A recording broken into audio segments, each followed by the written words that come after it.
तुम्हाला सुंदर योग्य सद्गुरु मिळाले आहे. पूज्य गोविंद प्रसाद दासजी आणि शास्त्री पुरुषोत्तम प्रकाश दासजी तुम्हाला पूर्ण मार्गदर्शन देतील. कशा प्रकारे तुमची संपत्तीचा सदुपयोग होईल, तुमच्या संपत्तीद्वारा कसं तुमचं कल्याण होईल, तो मार्ग हे सद्गुरु तुम्हाला दाखवतील. कारण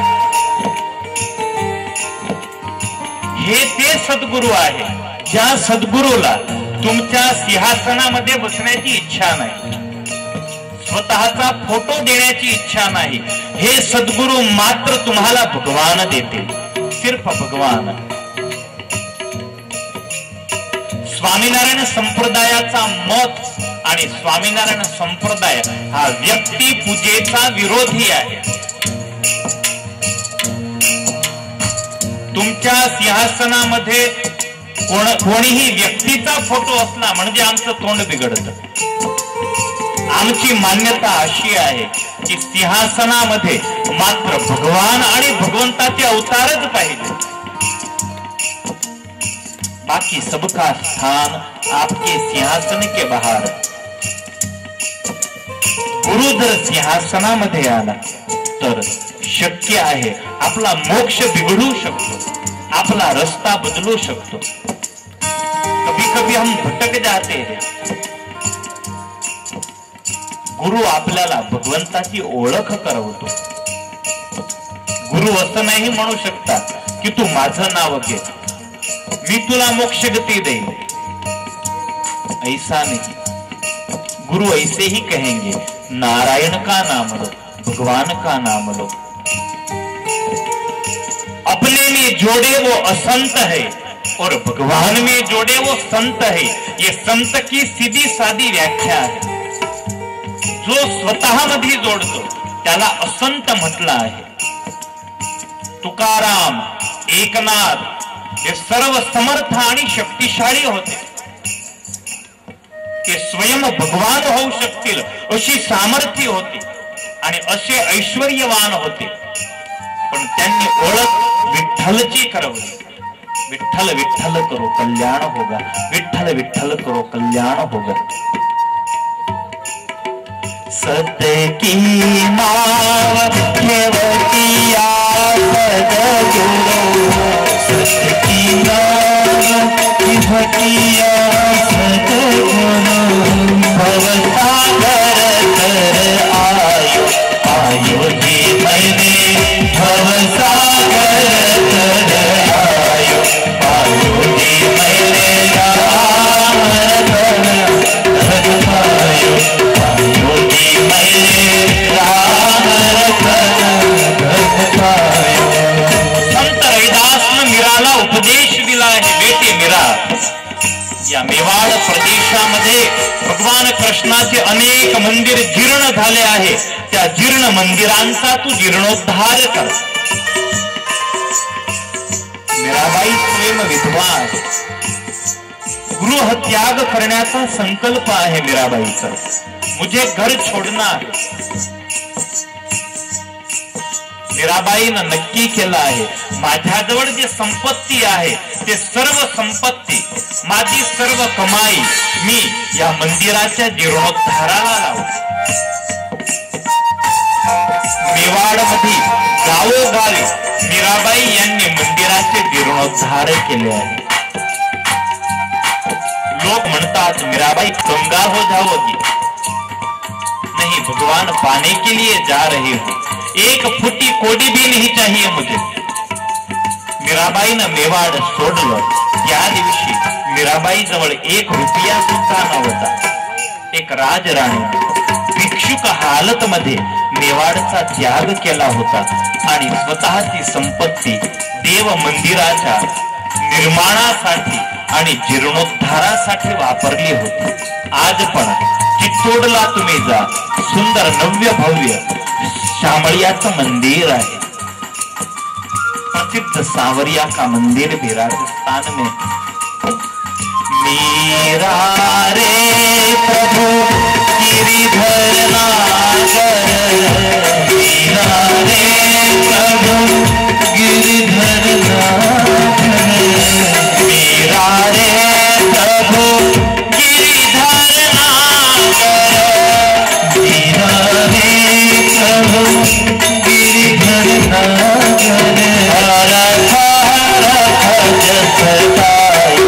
आयो जी मैंने हर हर जस पायो आयो जी मैंने हर हर पायो आयो जी मैंने हर हर पायो आयो जी मैंने हर पायो। ज्याला भगवंताची प्राप्ती होते तो स्वतःला पूर्ण काम समजतो। आता मला कशाचीच आवश्यकता नाही, कारण मला आता भगवान मिळाले, भगवान मेरे सामने है। रुक्मिणी स्वयंला आता पूर्ण काम समजू लागल्या, कारण आता कृष्ण मिळाले। शुक म्हणतात, परीक्षित कृष्ण आणि रुक्मिणीचं सुंदर दाम्पत्य जीवन आहे।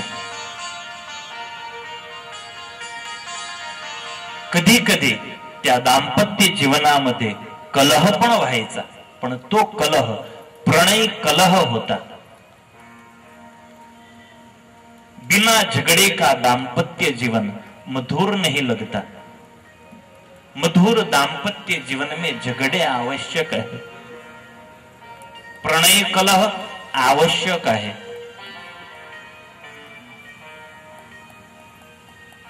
भगवान कृष्ण एवढे सोन्याची नगरीचे मालिक असताना पण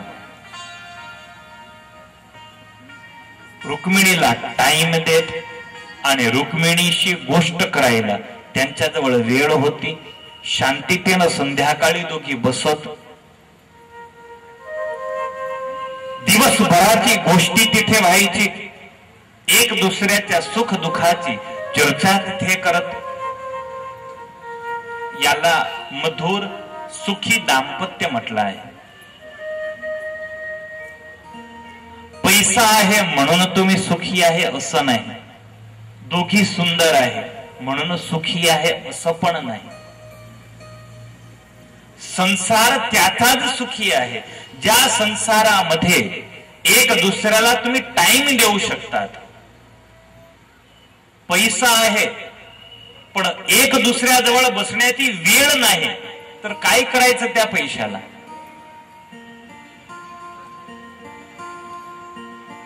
रामची कथा आहे। चित्रकूटवर पर्णकुटीच्या बाहेर सीता मैयानं सुंदर बगीचा तयार केला होता। त्या बगीच्यामध्ये अनेक पुष्प होते। एका वेळी भगवान राम पर्णकुटीच्या बाहेर निघाले। भगवंताची दृष्टी गेली। भगवंताला आज काही अलौकिक विचार झाला। भगवान पुष्प वाटिकेत आले। स्वतःच्या हातानं भगवानानं पुष्प चयन केले आणि स्वतःच्या हातानं सुंदर वेणी तयार केली। किती मधुर कथा आहे। भगवान असताना पण, पूर्ण काम असताना पण पत्नीसाठी तो पती वेणी तयार करतो। राम हा आदर्श पती आहे। पर्णकुटीमध्ये जाऊन सीताचा हात पकडून आणि बाहेर आणली भगवान रामानं। एक पत्थर होता, पत्थरवर भगवान राम बसले, समोर सीताजी बसल्या आणि सीता मैयाच्या डोक्यावर केशामध्ये भगवान राम ते वेणी लावू लागले। कितना अद्भुत दृश्य होगा वो। मां सीतेला किती आनंद झाला असेल। आज त्या लहरीवर तयार वेणी मिळते। तुम्हाला याद आहे, तुमचे पतिदेव बाजारामधून वेणी घेऊन आले आणि तुमच्या डोक्यावर लावली आहे याद? म्हणजे प्रेम कमी आहे. अरे हाथों से नहीं तैयार करना भाई, माली तैयार करके देता है. कम से कम दूसरों की बनाई हुई तो लगाओ.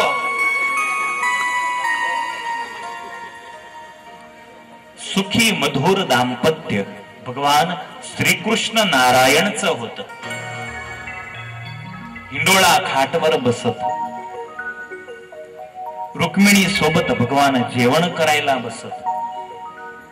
रुक्मिणीला घेऊन कधी कधी समुद्र स्नान करायला जात. केव्हा रुक्मिणीला घेऊन आणि बाहेर गावी फिरायला भगवान जात.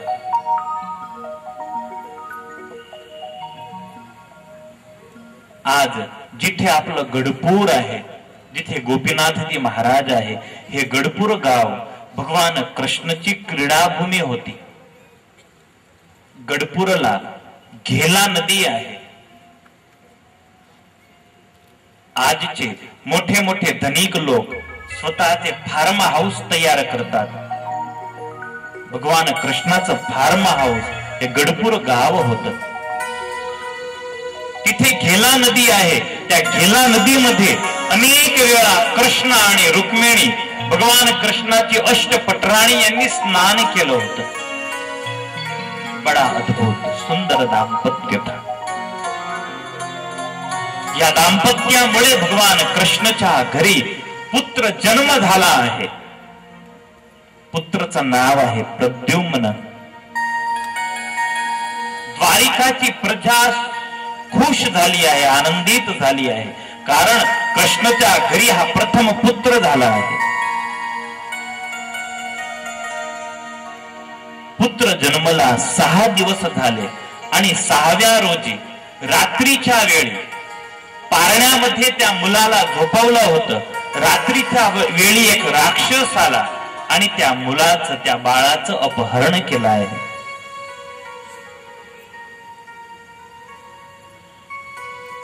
राक्षसचं नाव आहे शंभरासूर.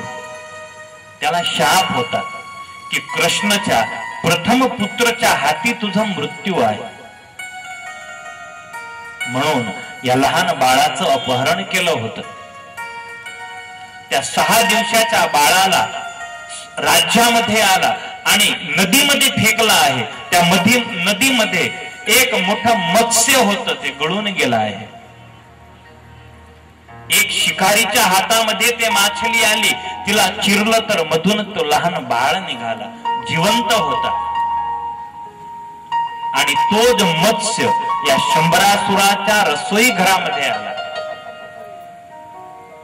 मत्स्य बरोबर शंभरासुरानं ते लहान बाळ पण त्या रसोई घरामध्ये रसोई बनवणार माया नावाची स्त्री होती, त्या मायाला दिला आहे की बहीण, या मत्स्याच्या पोटामधून हे लहानस बाळ निघाला आहे, जिवंत आहे. आणि मायावती गुप्त रूपानं त्या बाळाला स्वतःच्या महलामध्ये ठेवून त्याचं पालन करायला लागले.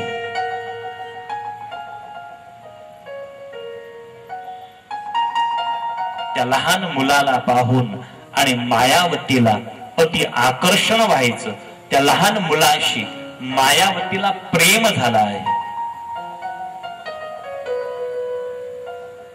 जेव्हा तो 16 वर्षाचा झाला त्यावेळी मायावती आजपर्यंत मातेचा प्रेम ह्या बाळाला दिला आहे. मातृभावानं या बाळाचं लालन पालन करून त्याला मोठा केला आहे. पण मातृभाव गेला आणि आता पत्नी भाव जागृत झाला आहे. त्या युवानला पाहून, प्रद्युम्नला पाहून मायावतीला पतिभाव जागृत झाला आहे. एका वेळी तर आलिंगन घेतलं आहे. त्यावेळी प्रद्युम्न म्हणाले, अरे मायावती, मातृभाव मतिक्रम्य वर्तसे कामिनी यथा. मी लहान होता त्या दिवस पासून तुझ्यामध्ये मी माताचे दर्शन केले आहे आणि आता तू माझ्याशी पत्नी सारखा व्यवहार का करते. नारद तिथे आले आणि नारदानं त्या प्रद्युम्नला सांगितलं आहे, प्रद्युम्न, तुम्ही पूर्वजन्मी कामदेव होते आणि हे माया हे रती नावाची तुमची पत्नी होती.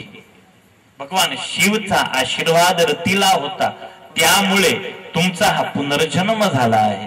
तुम्ही भगवान कृष्णचे पुत्र आहे आणि ह्या शंभरासुरानं 6 दिवसाचे होते तुम्ही, त्यावेळी तुमचं अपहरण केलं होतं. प्रद्युम्न या शंभरासुराचा तुम्ही नाश करा. प्रद्युम्न युद्ध केलं शंभरासुराशी, शंभरासुरचा वध केला. मायावतीला घेऊन प्रद्युम्न आले आहेत द्वारका नगरीमध्ये. प्रद्युम्नला पाहून आणि रुक्मिणीच्या स्तनामधून दूधची धारा निघायला लागली आहे. मातृभाव जागृत झाला आहे. प्रद्युम्नला ओळखू नाही शकले. नारद तिथे आले आणि नारदनं ओळख दिली आहे. द्वारकावासी आनंदित झाले. 16 वर्षानंतर भगवान कृष्णचा प्रथम पुत्र घरी परत आला आहे. परीक्षित भगवान कृष्णाच्या प्रथम लग्नाची कथा सांगितली. आता मी तुला कलंक दूर करणारी आणि ज्या कथामध्ये कृष्णाचे 2 लग्न झाले ते स्यमंतक मणीची कथा सांगतो. सत्राजितः स्वतनयां कृष्णाय कृतकिल्बिषः स्यमन्तकेन मणिना स्वयमुद्यम्य दत्तवान्. परीक्षित द्वारिका नगरीमध्ये सत्राजित नावाचा सूर्य उपासक राहत होता. यादव होता, सूर्याचा उपासक होता.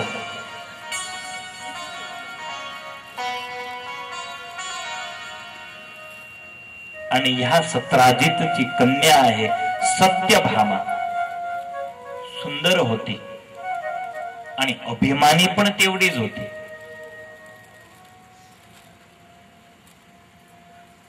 सत्यभामानं कृतवर्माला वचन दिलं होतं, कृतवर्मा मी सत्यभामाचं लग्न तुझ्याशी करेल.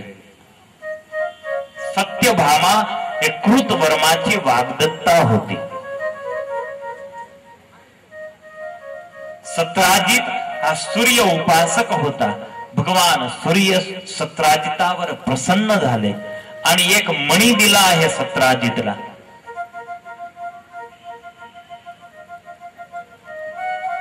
प्रतापी आणि चमत्कारी हा मणी होता. ह्या मणीमधून रोज 1600 किलो सुवर्णाचा पाऊस व्हायचा. रोज प्रतिदिन 1600 किलो सुवर्ण या सत्राजितच्या घरामध्ये यायचं. ते केवढी मोठी संपत्ती. प्रतिदिन 1600 किलो सुवर्ण त्याच्या घरात यायचं. मोठ्या द्वारका राज्यापेक्षा पण सत्राजिताच्या घरी संपत्ती जास्त होती. भगवान कृष्ण राजा असताना जे दान नाही देऊ शकत, एवढे मोठे मोठे दान, मोठे मोठे यज्ञ हा सत्राजित करत होता. भगवान कृष्ण सत्राजितला म्हणतात, सत्राजित जर हा मणी तुझ्याजवळ राहील तर तुझ्या प्राणावर काही आपत्ती येईल. एक काम कर, हा मणी तू राज्याची तिजोरीमध्ये ठेवून दे. सत्राजिताने इन्कार केला आहे. एका रोजी या सत्राजितचा लहान भाऊ प्रसेन होता. हा मणी स्वतःच्या गळ्यामध्ये धारण करून आणि वनामध्ये शिकार करायला गेला आहे. वनामध्ये एक सिंह आला आणि सिंहनं ह्या प्रसेनचा शिकार केला. प्रसेनला मारला आहे. सिंहच्या तोंडात तो मणी आला. मणी बाहेर काढला सिंहानं. त्यावेळी तिथे एक रीछ आला आहे, जांबुवान आले आहे. सिंहला मारून आणि तो मणी घेऊन गुफामध्ये गेले, स्वतःच्या घरी गेले आणि स्वतःची पुत्री आहे जांबुवती, त्या जांबुवतीला तो मणी दिला आहे.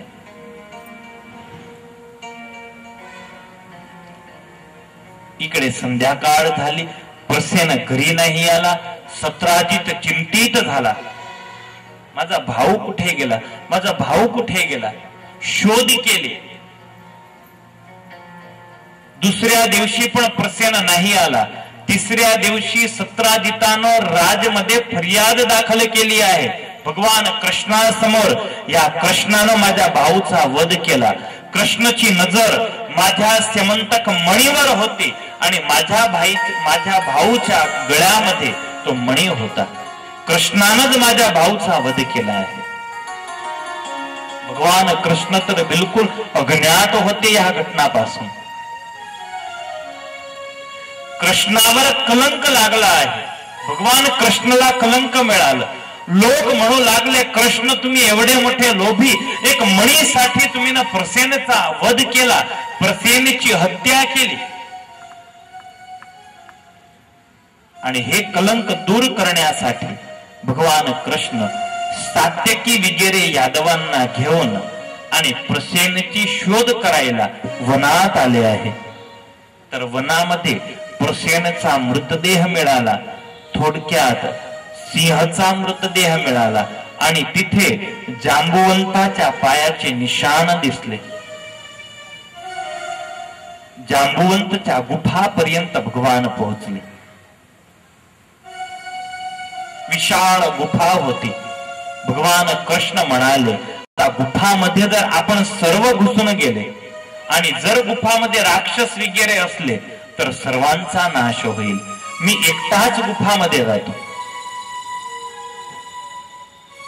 तुम्ही इथे 12 दिवस पर्यंत माझी वाट पहा आणि जर 12 दिवसामध्ये मी नाही परत आला तर समजून घे की कृष्णाचा मृत्यू झाला आहे. गुफाचं द्वार बंद करून तुम्ही परत द्वारिकेला जायचा आणि माझी सर्व क्रिया तुम्ही करता. भगवान कृष्ण एकटेच गुफामध्ये दाखल झाले. तर जांबुवती ते स्यमंतक मणी घेऊन खेळत होती. भगवान कृष्णानं पाहिलं.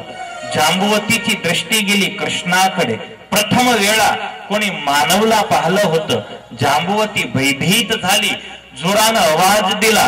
झोपलेला जांबुवान जागृत झाला. कृष्णाशी युद्ध करायला लागला. जांबुवान बळवान होता.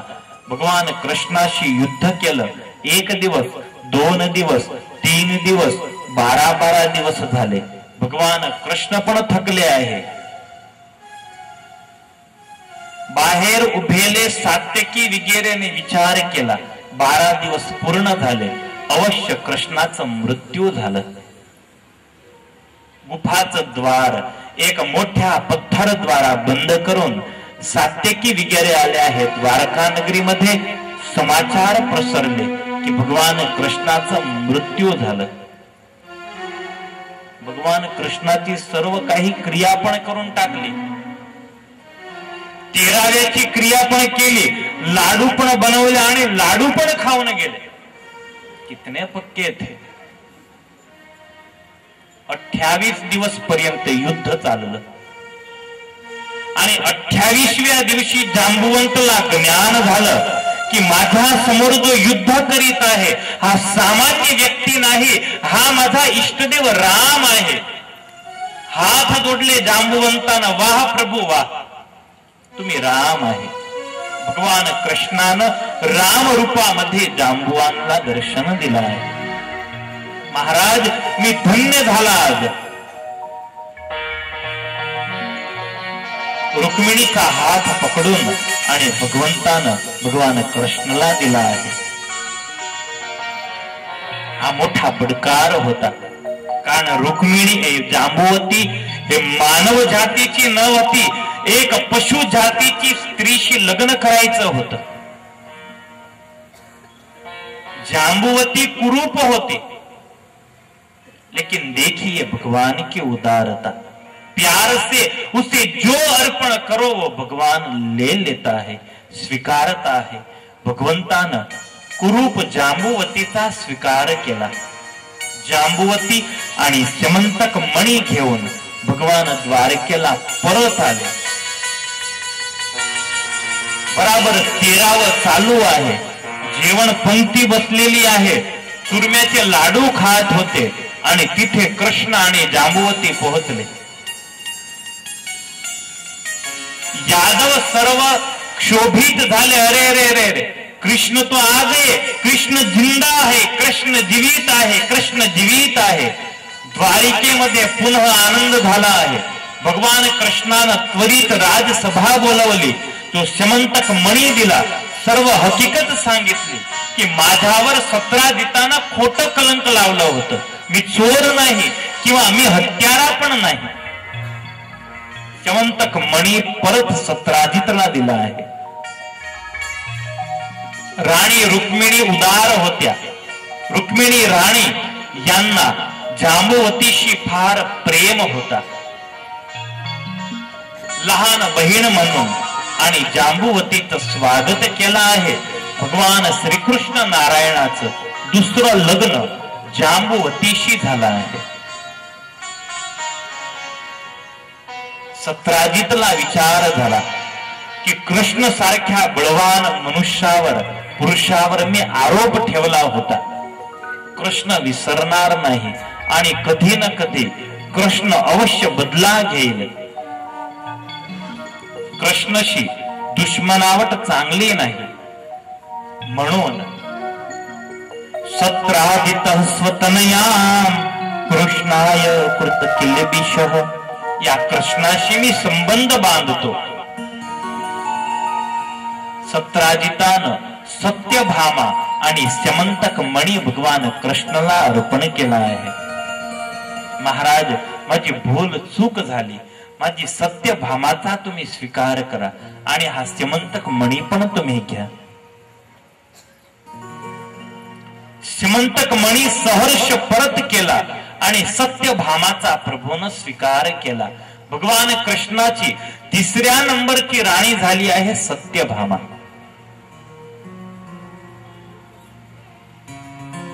भगवान कृष्णाच्या 16,108 राण्या होत्या. त्यामध्ये सर्वात रूपवती हे सत्यभामा होती आणि सर्वात अभिमानी, गर्विणी, मानिनी पण सत्यभामा होती. आणि तिला अभिमान होत त्याच कारण आहे.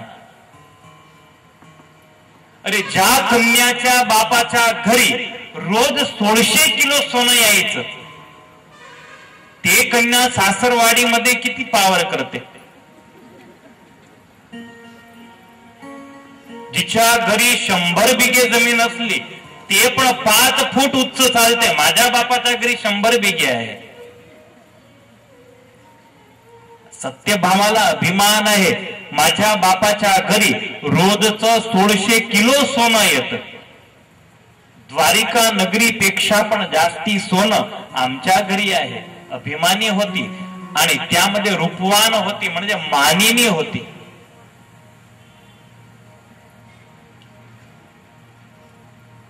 भगवान श्रीकृष्ण नारायणाला समाचार मिळाले की पांडवांचं लाक्षागृहामध्ये मृत्यू झालं. लौकिक क्रिया ठेवली होती हस्तिनापूरला आणि त्या लौकिक क्रियेमध्ये भाग घेण्यासाठी, हाजरी देण्यासाठी भगवान कृष्ण हस्तिनापूरला गेले होते. कृष्णची गैरहाजरी होती. अक्रूर आणि कृतवर्मा ह्या दोघेनं, अक्रूर आणि शतधनवा या दोघीनं नक्की, कृतवर्मा यांनी नक्की केलं आहे. अक्रूर गेले आहे कृतवर्मा जवळ. कृतवर्मा या सत्राजितानं तुला वचन दिलं होतं, मी सत्यभामाचं लग्न तुझ्याशी करेल. पण सत्यभामा कृष्णाला दिली. तुझं अपमान केलं. आज सुंदर टाइम आहे तुझ्याजवळ. त्या सत्राजिताजवळ तो समंतक मणी आहे. एक काम कर, झोपलेल्या सत्राजिताचा तू वध कर आणि समंतक मणी घेऊन घे.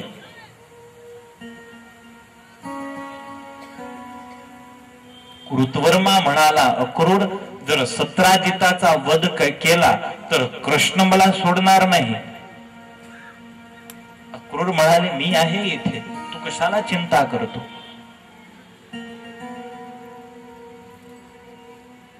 झोपलेल्या 17 चित्ताचा शिरच्छेद केला, रात्रीला हिंसा केली, समंतक मणी घेऊन आणि कृतवर्मा निघून गेला. सत्यभामा हे रडायला लागले. स्वतः रथ तयार केला आहे, मी आताच जाते कृष्णाजवळ.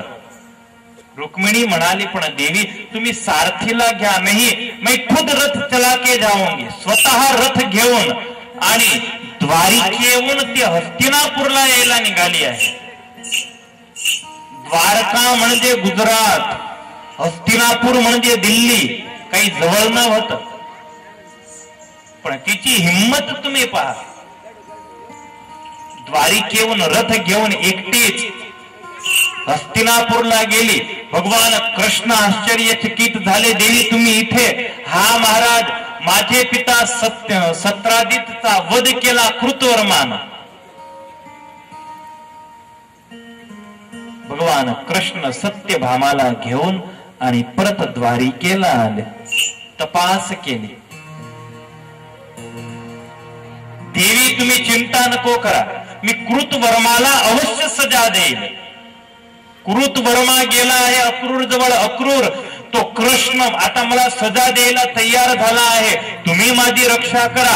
अक्रूर म्हणाला, कृतवर्मा आता तू आणि कृष्ण तुम्ही दोघी निपटा, मी तुमच्यापासून दूर. कृष्णाशी कोण शत्रुता करेल?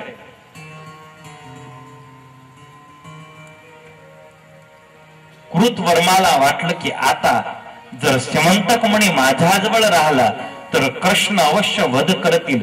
समंतक मणी अक्रूरला देऊन आणि कृतवर्मानं द्वारिकेचा त्याग केला. भगवान कृष्ण आणि बलराम रथ घेऊन कृतवर्माच्या पाठी गेले. बराबर मिथिला नगरी जवळ कृतवर्माचा वध केला. मणी नाही मिळाला. भगवान कृष्ण परत आले. विचारात पडले, मणी कुठे आहे?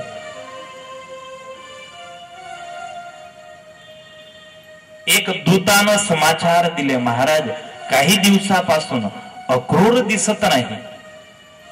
भगवान कृष्णानं पूर्ण भारत देशामध्ये दूत पाठवले, तपास करा अक्रूर कुठे आहे.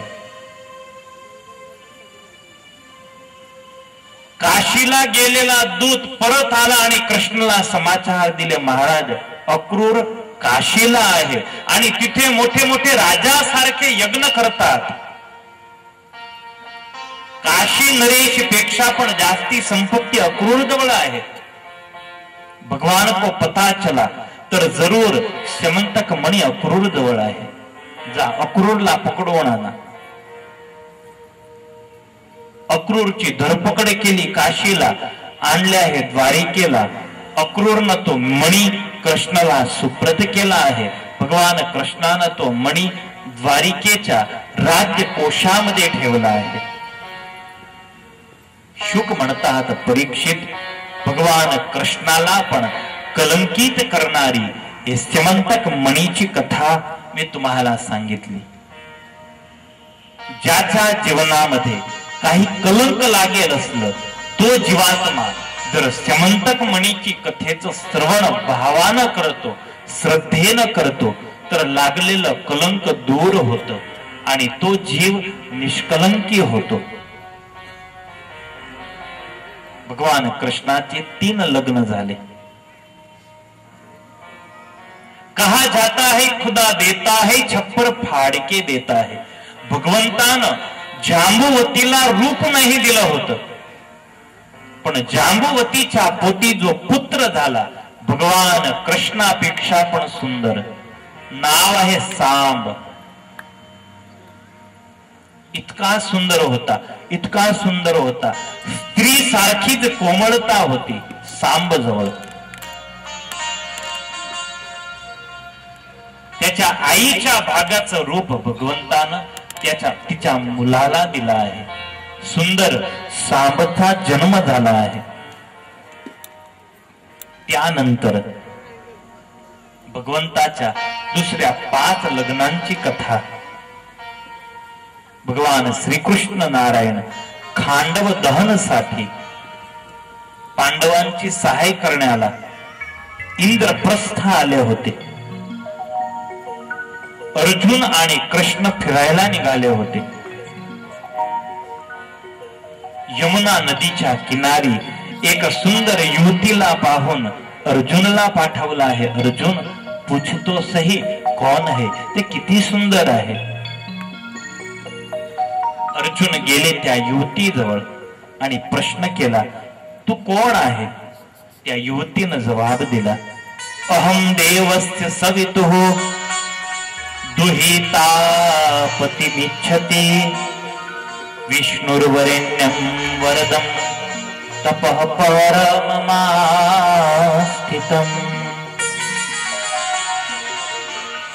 त्या युवती म्हणाली, अर्जुन मी भगवान सूर्य नारायणची पुत्री आहे. माझं नाव आहे कालिंदी. एक ऋषीनं मला सांगितलं होतं की यमुना जळ मध्ये निवास कर आणि तप कर, तिथे तुला नारायणाची पतिरूपानं प्राप्ती होईल. विष्णुर्वरेण्यम वरदम तपः परममास्थितम. अर्जुन म्हणतात, कालिंदी तुझी साधना पूर्ण झाली. तू समोर नजर कर. जे श्याम शरीर उभे आहे ते स्वयं कृष्ण आहे, स्वयं नारायण आहे. भगवान कृष्ण जवळ आले. भगवंताला पाहून आणि कालिंदीला आकर्षण झालं. सुंदर पुष्पमाळा घेऊन भगवान कृष्णच्या गळ्यामध्ये टाकली. भगवान कृष्णानं पण पुष्पमाळा कालिंदीला अर्पण केली. कालिंदीला घेऊन द्वारिकेला आले आहे. धामधुमीत भगवान कृष्णाचं हे चतुर्थ लग्न झालं. चौथी राणी झाली आहे कालिंदी. नंबर 5, अवंती नावाचा देश आहे. अवंती देशाचा राजा आहे विंद, त्याचा भाऊ अनुविंद. विंद अनुविंदची बहिणीचं नाव आहे मित्रविंदा. विंद अनुविंद हे दुर्योधनचे परम मित्र होते, परम सखा होते. दोघीची इच्छा आहे की मित्रविंदाचं लग्न आम्हाला दुर्योधनाशी करायचं आहे.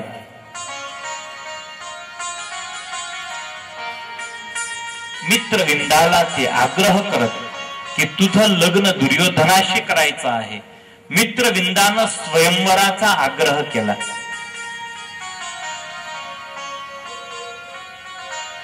स्वयंवर ठेवला आहे. त्या स्वयंवरामध्ये भगवान कृष्ण पण उपस्थित होते. स्वयंवरच्या पुढच्या दिवशी भगवान कृष्ण तिथे पोहोचले होते. मित्रविंदाला समाचार मिळाले, कृष्ण आले आहे. पत्र लिहला आणि सखीजवळ भगवान कृष्णाला पाठवला की हे कृष्ण, मी तुम्हाला प्रेम करते, तुमच्याशी लग्न करण्याची इच्छा आहे, पण माझे दोघी भाऊ दुर्योधनाचे मित्र आहे आणि ते माझ्यावर दबाण करीत आहे की तू दुर्योधनाला वरमाळा पेहरव. तर प्रभू, स्वयंवरामधून तुम्ही माझं अपहरण करा, मी तुमच्याशी लग्न करायला तयार आहे. या स्वयंवरामध्ये भाग घ्यायला अर्जुन पण आले होते, कर्ण होता, दुर्योधन होता, मोठे मोठे राजा तिथे होते. भगवान श्रीकृष्ण नारायणानं स्वयंवरा सभामध्ये मित्रविंदा पुष्पमाळा घेऊन आली. सर्व राजाच्या देखताच भगवान कृष्णानं मित्रविंदाला उचकून घेतली. रथामध्ये टाकून भगवान कृष्ण द्वारिकेच्या मार्गी. पाठी कौरव सेना झाली आहे. दुर्योधन, कर्ण, अर्जुन हे सर्व युद्ध करायला लागले. भगवान कृष्णानं सर्वांना पराजित केलं. मित्रविंदाला घेऊन द्वारिकेत मित्रविंदाशी परमेश्वराचं लग्न झालं. नंबर 5 मित्रविंदा झाली.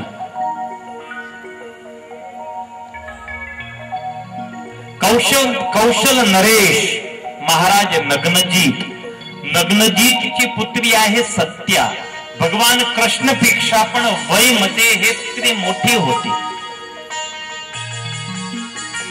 नग्नजीत महाराज जवळ 7 सांड होते. एका सोबत जो हा 7 सांडला वश करेल त्या राजकुमारशी माझी सत्याचं मी लग्न करेल. पण आजपर्यंत कोणत्याही राजकुमाराला सफलता मिळाली न होती, म्हणून सत्याची वय वाढली, तिचं लग्न नाही झालं. भगवान कृष्ण तिथे आले, 7 सांडला भगवान कृष्णानं वश केले आणि सत्याशी भगवंताचं लग्न झालं. भगवान कृष्णाची 7वी राणी झाली भद्रा. दोघी पक्षाची संमतीनं हे एकच लग्न झालं आहे. दोघी पक्ष गोळा झाले, धामधुमीनं बारात घेऊन नवरदेव नवरीच्या घरी गेला. असं हे एक मात्र भगवान कृष्णाचं लग्न होतं. कैकेयी देशची राजकुमारी होती आणि वसुदेवजी भगवान कृष्णाचे पिता वसुदेव आणि पांडव यांची मावशी आणि वसुदेवची लहान बहीण श्रुतकीर्ती, या श्रुतकीर्तीच्या पोटी भद्राचा जन्म झाला होता. भगवान कृष्ण ते मामाचे पुत्र होता आणि कृष्णाची हे आत्याची मुलगी होती.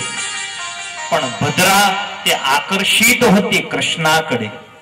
दोघी पक्ष संमत झाले, संमतीनं लग्न झालं. भगवान कृष्णाचं 7वं लग्न भद्रा बरोबर झालं.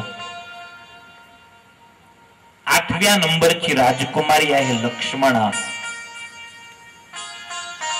नकुल सहदेवच्या मामाची हे मुलगी होती. भगवान कृष्ण स्वयंवरामध्ये गेले आणि जसा मत्स्यवेध द्रौपदीच्या स्वयंवरामध्ये होता, असाच मत्स्यवेध भगवान कृष्णानं इथे केला आणि लक्ष्मणाशी भगवान कृष्णानं लग्न केलं.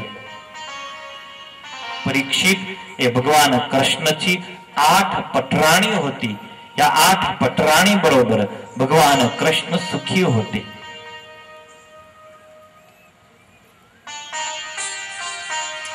एका वेळी नारदला विचार झाला की चला भगवंताचं दाम्पत्य जीवन पाहू कसं आहे. अरे एक लग्न करतो त्याला पण सुख नसतं.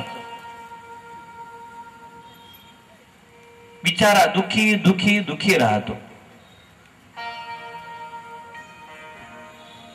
तुमच्या गैरहजेरीमध्ये हे कंपनी आम्हाला म्हणते की महाराज तुम्ही गैरसुखी आहे, आम्ही दुखी आहे. तुमच्या देखत नाही म्हणतात, पण आम्ही एकटे असतो तेव्हा हे सर्व आम्हाला फरियाद करतात की स्वामी तुम्ही गैरसुखी, तुम्ही ना लग्न नाही केलं, आम्ही तर फसले. नारदाला विचार झाला कृष्णाची काय हालत असेल. आपल्याला असं वाटतं कृष्ण सुखी होता. 16,108 पत्न्या, एकच्या पोटी 10 मुलं आणि 1 मुलीचा जन्म झाला. म्हणजे एकच्या पोटी 11चा जन्म. केवढा मोठा परिवार, केवढे मोठे पुत्र भगवान कृष्णाला. नाव सुद्धा नाही याद राहत. आता तर नंबरच लिहून दिले होते हातावर, कोतरूनच दिले होते. Number 1, number 2, number 4, number 6. कारण नाव किती पाहायचे, नाव किती याद ठेवायचे.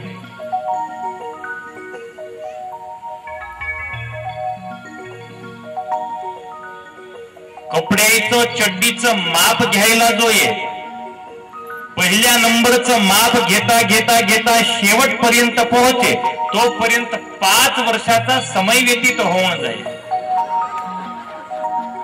म्हणजे त्यांच्यासाठी चड्डीच तयार नाही झाली, पितांबरच पेहरत, धोतीच पेहरत. ते 16,108 होत्या घरामध्ये. साडी घ्यायला जात तर साड्या पण 16,108च घ्यावा लागत. आणि एक सारखीच डिझाईन, एक सारखाच कलर. जर आंगे मांगे झालं तर घरामध्ये होळी. एकसारखे दागिने, एकसारखे सँडल, म्हणजे कंपनी वाल्याचाच संपर्क करत ते, क्योंकि जत्थाबंद के व्यापारी थे. नारद आले आहे परीक्षासाठी.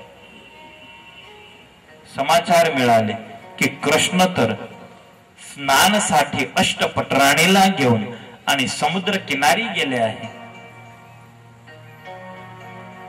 नारदाने विचार केला की सामान्य गृहस्थाच्या घरामध्ये मी आग लावू शकतो.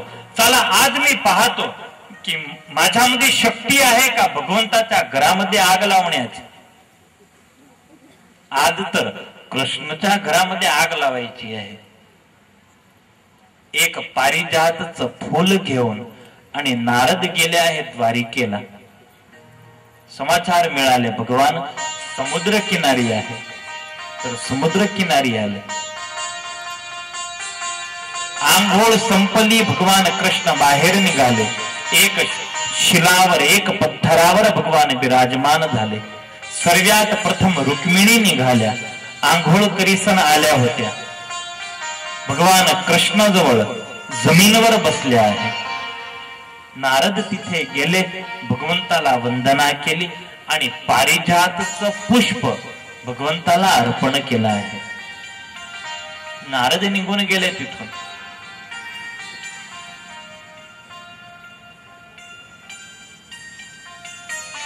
रुक्मिणीनं नजर केली भगवान कृष्णाकडे. प्रभू फुल सुंदर आहे. तर महाराज माझे केश पण सुंदर आहे. इशारा होता की माझ्या डोक्यावर हे फुल तुम्ही लावा. आणि एक सहज स्वाभाविक क्रिया होती. भगवान कृष्णानं पारिजातचं फूल रुक्मिणीच्या डोक्यावर लावलं आहे. भगवान कृष्णानं फूल लावणं हे जे क्रिया होत होती ती क्रिया सत्यभामानं पाहिली आहे. सत्यभामा पण तिथे आल्या आणि भगवंताकडे डोकं करून बसल्या आहे. पण फूल एकच होत. तिथे प्रतिघात नाही झाला. पण द्वारिकेला आले, स्वतःच्या महिलावर गेले आणि महिलावर गेल्यानंतर सुरू झाली ते प्रक्रिया. संध्याकाळ झाली पण सत्यभामानं दागिने नाही परिधान केले. घरामध्ये दिवा नाही प्रज्वलित झाला. अंधकार आहे घरामध्ये. घरचे द्वार बंद आहे. भगवान कृष्ण गेल्या महिलावर. पाहिलं तर सत्यभामाच्या महिलामध्ये अंधकार आहे. अरे देवी सत्यभामा, तुम्ही द्वार तर उघाडा. आवाज आला मधून, इथे आहे कोण? जा तिथे रुक्मिणीच्या महिलावर, ती एकटीच तुमची राणी आहे. भगवान म्हणतात पण झालं काय? तू द्वार तर उघाड. दरवाजा खोल दिया प्रभूने. सत्यभामाचं डोकं स्वतःच्या मांडीवर ठेवून आणि कृष्ण विचारायला लागले, बोला तुम्ही नाराज कशाला झाले? आता मी तुमच्याशी बोलणार नाही आणि तुम्ही पण माझ्या महिलामध्ये पाय नाही ठेवायचा. मी तुमची राणी नाही, मी तुम्हाला प्रिय नाही. पण देवी झालं काय? ते पारिजातचं पुष्प तुम्हाला मिळालं तर देऊन दिलं सत्यभामाला. मी तुमची राणी नव्हती. भगवान म्हणतात देवी पण फूल एकच होत. अरे एक होत तर एक एक पाखडी द्यायची होती. तिला एकटीला फूल कशाला दिलं? भगवान को लगा नारद ने फूल नहीं, जलता हुआ अंगारा मेरे हाथ में थमा दिया है मेरा घर जलाने के लिए. आता माहित पडलं की नारदला, अरे नारद तुला मीज मिळाला. सत्यभामानं आदेश दिला कृष्णाला, त्याच दिवशी माझ्या घरात पाय ठेवजा. आता मला एक फूल नाही, पुरं पारिजातचं झाड मला माझ्या दारी पाहिजे, तरच मी तुमच्याशी बोलेल. तोपर्यंत किट्टा गृहस्थच्या घरामध्ये हे तर कायमच राहत. भगवान कृष्ण गेले राजसभेत. इंद्रेण रथ छत्रेण रथ कुंडल बंधुना रतामराद्रिस्तानेन ज्ञापितो भौमचेष्टितम्. बराबर त्याच वेळी स्वर्गातून देवदूत आला आहे. कृष्णाला निवेदन केला आहे. देवराज इंद्रचा संदेश होता. प्रभू, प्रागज्योतिषपूरचा भौमासूर वरुणचं छत्र आणि देवमाता अदितीचे कुंडळ घेऊन गेला आहे.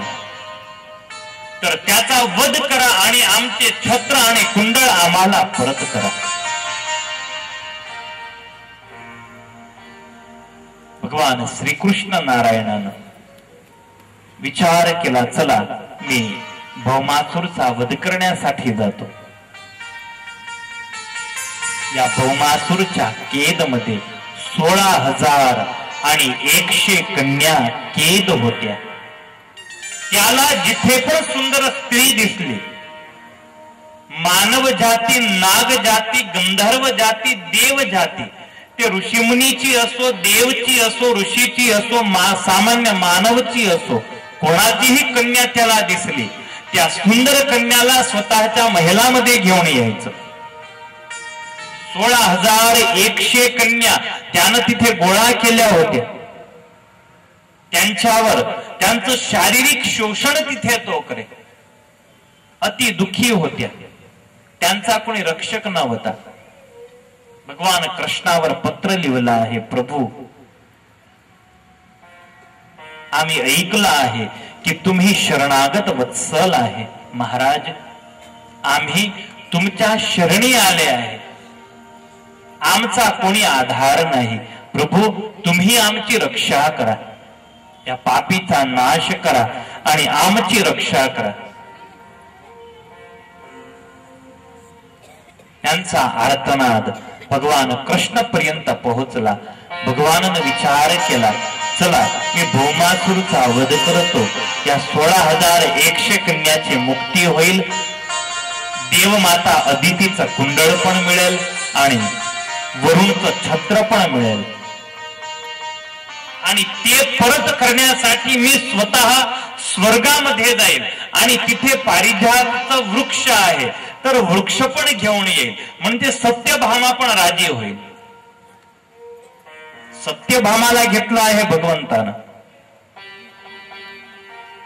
सत्यभामाला घेऊन गरुडवर सवार झाले आणि भगवान कृष्ण आले आहे प्राग ज्योतिषपूर. जोपर्यंत त्याचा ध्वजदंड सलामत आहे तोपर्यंत त्याचा वध नाही होणार असं वरदान होतं त्याला. भगवान कृष्णानं कौमोदिकी गदेचा प्रहार केला. दुरूनच गदा सोडली आहे.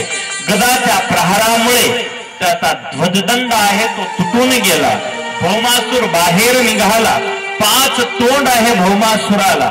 सुदर्शन चक्रावडे भगवान कृष्णानं भौमासुराचा नाश केला. भौमासूरची राजगादीवर त्याच्या लहान पुत्र सहदेवचा अभिषेक केला. बंदी गृहामधून त्या 16,100 कन्याची मुक्ती केली. पालखीमध्ये त्यांना बसवली आणि द्वारिकेला रवाना केली आहे.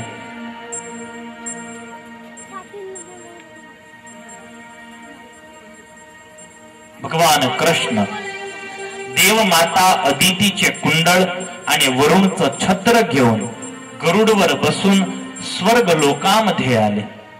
देवराज इंद्रानं स्वागत केलं आहे.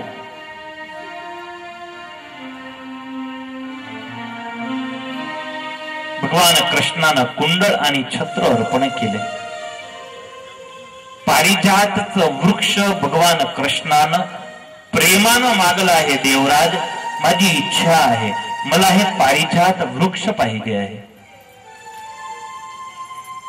इंद्र म्हणाला, महाराज, हे वृक्ष नाही मिळणार तुम्हाला. हे तर आमच्या स्वर्गची शोभा आहे. देवराज, पण तुमच्याजवळ कोण मागतो आहे ते तर तुम्ही पहा. तुम्ही भगवान बराबर, पण हे पारिजातचं वृक्ष तुम्हाला नाही मिळणार. तर देवराज, तुम्ही पण ऐकून घ्या. मला तर चोरी करायची आदत आहे. तुम्ही आहो म्हणसाल तर मी प्रेमानं घेऊन जाईल, आणि नाही म्हटलं तर मी बळजबरीने घेऊन जाईल. देवसेना तयार झाली. इंद्रनं आदेश दिला देवसेनेला, जरूर पडली तर कृष्णाशी युद्ध करा. पारिजात हे स्वर्गाची संपत्ती आहे आणि हे संपत्ती स्वर्गातच राहायला पाहिजे. भगवान कृष्णानं एकच झटका मारला, पारिजातचा वृक्ष उखाडलं. हातात घेऊन गरुडवर बसून भगवान कृष्ण द्वारिकेच्या मार्गी. पाठी देवसेना झाली आहे. भयानक युद्ध झालं आहे कृष्ण आणि देवांचं. एक बाण मारून देवसेनेला मोहित केले. भगवान कृष्ण आले द्वारिकेला. भगवान कृष्णानं पारिजातचं ते झाड सत्यभामाच्या द्वारी लावलं आहे. सत्यभामा प्रसन्न झाल्या आहेत. भगवान कृष्णाला असं वाटलं, चला मोठी आपत्ती गेली. सत्यभामा राजी झाली. भौमासूरचा वध झाला. सर्व काम झालं. भगवंताला माहित नव्हतं हे उपाधी जास्ती होईल. संध्याकाळी त्याची असर झाली. एक सत्यभामाला प्रसन्न करायला गेले तर दुसऱ्या 7 राण्या नाराज झाल्या. महाराज जा सत्यभामाच्या घरी, ते एकटीच तुमची राणी. पारिजातचं झाड त्या एकटीच्या घरासमोर लावलं, आमचा काय गुन्हा होता? एक को राजी करने में 7 रूठ गई. भगवान कृष्णाच्या घरामध्ये असा प्रणय कलह कायमी व्हायचा.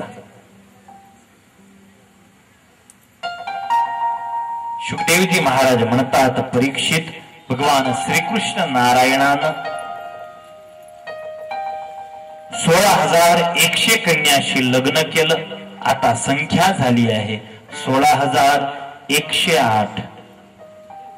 त्यानंतर रुक्मिणीशी प्रणय कलह त्याची कथा आहे. एका वेळी कृष्ण आणि रुक्मिणी एकांत मध्ये बसले होते.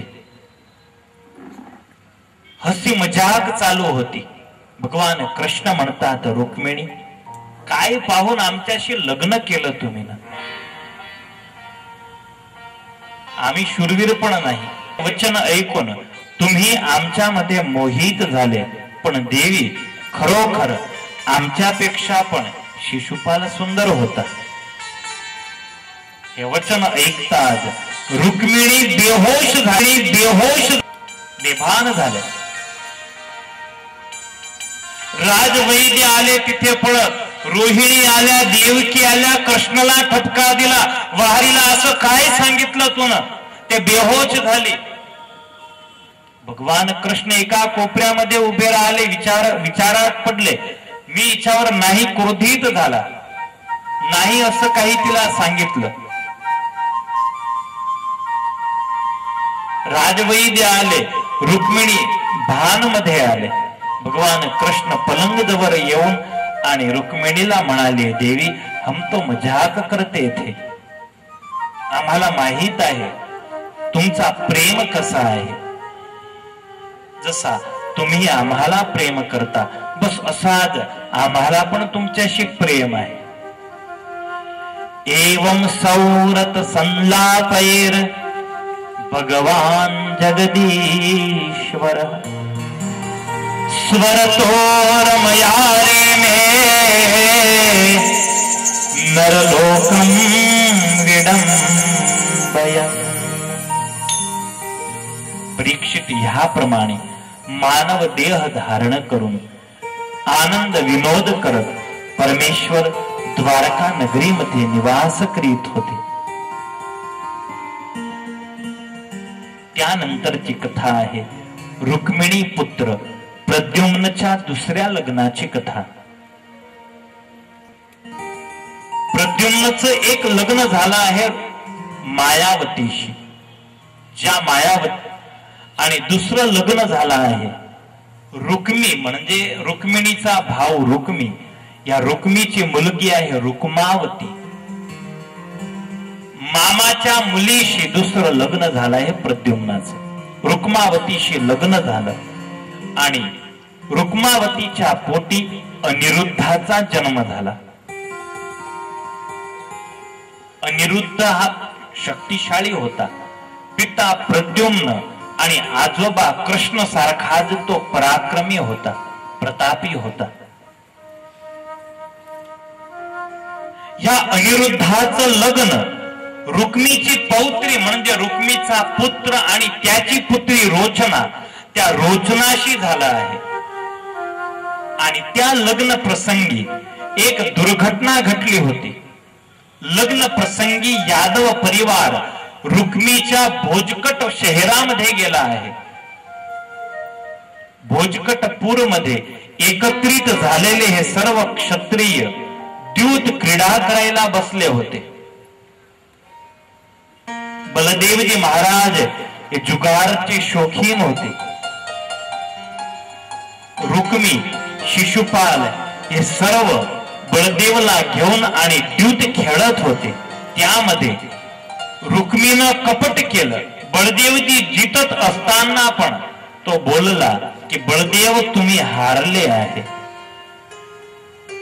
आणि त्यामध्ये पण रुक्मी तर असं बोलला आहे, नैवाक्षको विदायुयम गोपालावन गोचरा अक्षर दिव्यंती राजानो बाणैश्चन भवादृशा. रुक्मीनं बलरामची मस्करी केली आहे. अरे बलराम, हे तर राजाचा खेळ आहे. द्यूत, जुगार हे तर राजाचा खेळ आहे, तुमच्यासारख्या गोवाडचा खेळ नाही. तुम्ही जा वनामध्ये आणि गाय चारण्याचा व्यवसाय करा. बलराम क्रोधित झाले, हॉळ घेऊन आणि जोराचा प्रहार केला रुक्मीच्या डोक्यावर. तिथेच रुक्मीचा मृत्यू झाला. आले होते लग्नामध्ये, रुक्मीच्या पौत्रीच लग्न होतं आणि तिथेच हा प्रसंग घडला. भगवान कृष्ण चूप राहिले, कारण नाही ते बलरामला काही सांगू शकत की नाही रुक्मी विषयी भगवान निवेदन करू शकतात. जर रुक्मी विषयी काही बोलले तर रुक्मिणीला खोटं लागेल आणि बलरामला जर काही म्हटलं तर त्यांना वाईट लागेल. अनिरुद्धाचं लग्न करून भगवान कृष्ण परत आले आहेत द्वारिकामध्ये. त्यानंतर बाणपुत्री उषा बरोबर अनिरुद्धाचं दुसरं लग्न झालं आहे. सुंदर कथा आहे बाणपुत्री उषा आणि अनिरुद्धच्या लग्नाची. त्यानंतर जरासंधचा त्रास आणि पांडवांचा राजसूय यज्ञ आणि राजसूय यज्ञ निमित्ती भगवान कृष्णानं शिशुपालचा वध केला. हे कथा द्वितीय सत्रामध्ये आपण ऐकू. सुदामा चरित्र, सुदामाचे पोहे पण आपल्याला द्वितीय सत्रामध्ये पाहायचे आहे. काही समय मी इथे ब्रेक देतो आहे. द्वितीय सत्राचे आपले वक्ता राहतील शास्त्री स्वामी पुरुषोत्तम प्रकाश दासजी. हे पवित्र दिव्य भागवत गंगा इथे सुरू झाली. 7 दिवस पर्यंत भागवत कथेचं आम्ही इथे गायन केलं.